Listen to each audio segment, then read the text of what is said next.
Kailan na kasi ako? Sa Eskelan, umaga hanggang gabi. Ayos, ang buto-buto. Sa unang hirit, serbisyong totoo. Ang unang hirit, ang saya-saya. Sa unang hirit. Okay, mga nagbabalik po unang hirit. Narito na ang top hirit.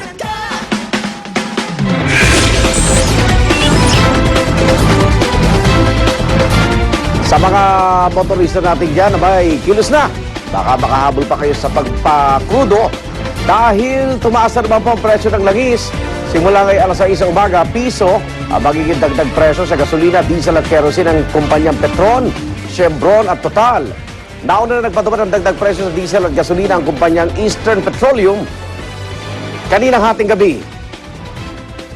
Piso at 50 sentimo ang kanilang naging dagdag presyo sa diesel, habang piso 75 sentimo naman sa gasolina.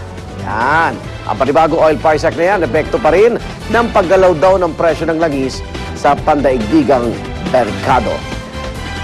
Magsasagawa tuloy ng kilos protesta ang ngayong araw ang grupong Piston kaugnay sa sunod-sunod na pagtaas po ng presyo ng langis, pero agad nagpaliwanag ang Department of Energy sa halos 2 linggong magkasunod na taas presyo sa langis pagpasok pa lang ng 2012. Ayon kay Energy Undersecretary Jay Layog, ito raw ay dahil sa patuloy na geopolitical tension sa Middle East, partikular na sa Iran. Posible raw magkagipitan ng supply sa bansa kung sakaling babarahan ng Iran ang Strait of Hormuz na dinaraan ng imported na supply ng petrolyo. Kaya naisip ng solusyon ng DOE ang posibilidad na pagrarasyon ng supply ng produktong petrolyo sakaling maapektuhan ng pagbiyahe ng langis. Balak rin daw ibalik ng DOE ang patawid pasada na ayuda sa mga namamasada lalo't patuloy ang pagmahal ng presyo ng diesel. Pero hirit naman ng ilang transport group. Itutuloy pa rin lang kanilang petisyong 10 pisong minimum na pamasahe sa jeep. Dirigin po yan ng LTFRB bukas. Ayan, yan po si Yusek Layog, ang tagapagsalita ng mga oil company. DOE. Hindi, siya nagpapaliwanag. Ang mga oil company, ayaw magpaliwanag. Sarap ng buhay ng mga oil company. Diba? Meron sila. Ang sinasabi ko, ba't sunod-sunod, linggo-linggo, may naka-imbak nga silang nabili sa murang Presyo. Kahit mag-inventaryo, naka-imbak yun eh. Pag gumalo ba yung merkado, ay ito, taas natin ito. Dapat kung magkano nila kinuha. Kung bibili nila ganun uli yung yan. bagong presyo. Kung ngayon sila bibili, yun may Justified. pagtaas na. Samantala, dumulog naman sa Anti-Transnational Cybercrime Division ng CIDG si Janelle Manahan kaugnay sa pagkalat ng kanilang private video ng yumaong kasintahang si Ramjen Revilla.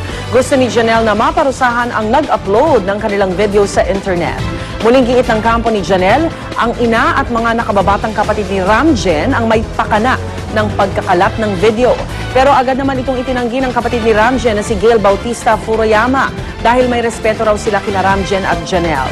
Gayunman napacheck na raw ni Attorney RG Guevara sa isang IT expert ang lumabas na private video sa internet na in-upload noong Disyembre 30 mula sa computer na may IP address na nasa Europa.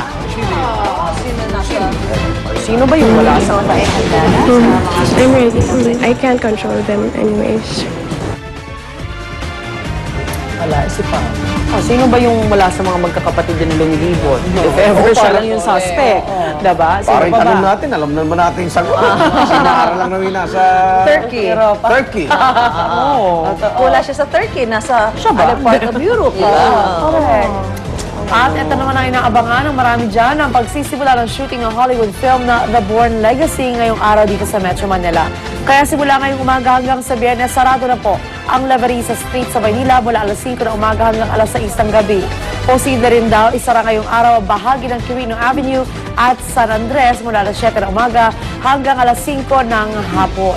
Depende sa magiging requirement ng produksyon. Kaya sa mga motoristang pupunta o galing sa Quirino Avenue, maaari kayong dumaan sa Adriatico Street o kaya ay sa LM Guerrero. Sa mga galing naman na papuntang Ross Boulevard at Coastal Road, pwede silang dumaan sa Vito Cruz. Pagdating naman sa Sabado, sa gabi na isasara ang mga nabanggit na lugar. Siniguro naman ng MMDA na hindi magdudulot ng malaking abala sa mga motorista ang pagsasara sa daan para sa shooting ng The Bourne Legacy. Sa ibang balita, Sa kabila ng forced evacuation ay pinatutupad dahil sa nangyaring landslide sa barangay Napnapan, Pantukan, Compostela Valley, may ilang pa rin mga taga roon na ayaw umalis sa kanilang lugar. At ang malala pa, may ilang small-scale miners pa rin ang nagmimina roon sa kabila ng trahedya. Ayon sa kanila, hindi na raw nila iniinda kung mapanganib o nasa disaster site ang kanilang pinagmiminahan.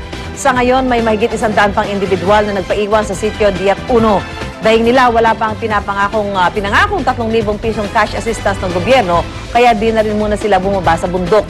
Mas pipiliin daw nilang kumapit sa patalim kaysa mamatay ng dilat ang mga mata dahil sa gutom. Ganun nga yung common na reaction ng mga ibang kababayan natin na ganyan ng ano, no? Hindi nakaka... Kaya saka mamatay kami sa gutom, ilalaban namin to. Barabala na. Kumbaga sa palaran. Ba, may anak sila, di ba? Paano mo nga naman titiisin yung anak mo na Nakasanayan na rin Pero pag nawala sila, paano din naman yung mga anak nila? Walang ibang industry sa area na yan.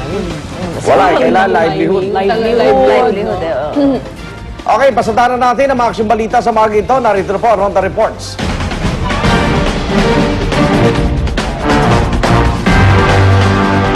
Tinatay kahapon sa 5 milyong piso ang natumpok sa nangyaring malaking sunog sa isang commercial center sa Pasay City simula pa kagabi. Yan po ang Ronda Report ni Maria Bulaklak Ausente. Maria! Yes, Igan, halos hindi nga magkanda o gaga yung daan-daang mga tendero-tendera na abutan natin kagabi na naghahakot ng mga panindang gusto pa nilang maisalba dahil sa napakalaking sunog na dito nga na nakita natin dito sa may barangay 145 sa Santo Niño dito sa Pasay City.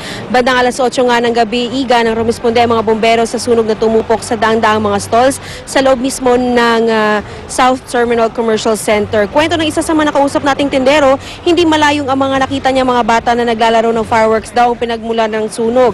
Sa inisyal naman na investigasyon ng Pasay BFP, may narinig daw ang security guard ng commercial center na pagsabog pero di pa ito matukoy kung linya ng kuryente o paputok ito. Naiwasan din na madamay ang mga bahay na nasa kabilang bakod lamang ng commercial center, Igan. Mabuti na lamang daw at may firewall at maagap din ng mga bombero sa pag-apula ng apoy. Pero aminado ang Pasay BFP, pahirapan daw talaga ang pag-apula dahil na rin sa makikitid na lugar at mga nakahambalang pa ng mga paninda sa daanan ng mga bombero. Sa pinakahuling pakikipag-usap natin kay Pasay City Fire Marshal Chief Inspector Douglas Giab, bandang 1:50 na nang ideklarang fire under control itong sunog nga na naganap dito sa may Pasay City at 2 oras matapos na idineklara namang fire out na. Igan? Maraming salamat, Maria Bulaklak Ausente. At kung kagabi nga po, naapektuhan po operasyon ng LRT Line 1 dahil sa sunog sa Pasay City. Gayumaga, narito po ang abiso sa atin ng LRTA. Balik normal na po ang operasyon ng buong LRT Line 1. Ibig sabihin, tatakbo muli ang kanilang mga tren mula Roosevelt Station hanggang Baclaran Station.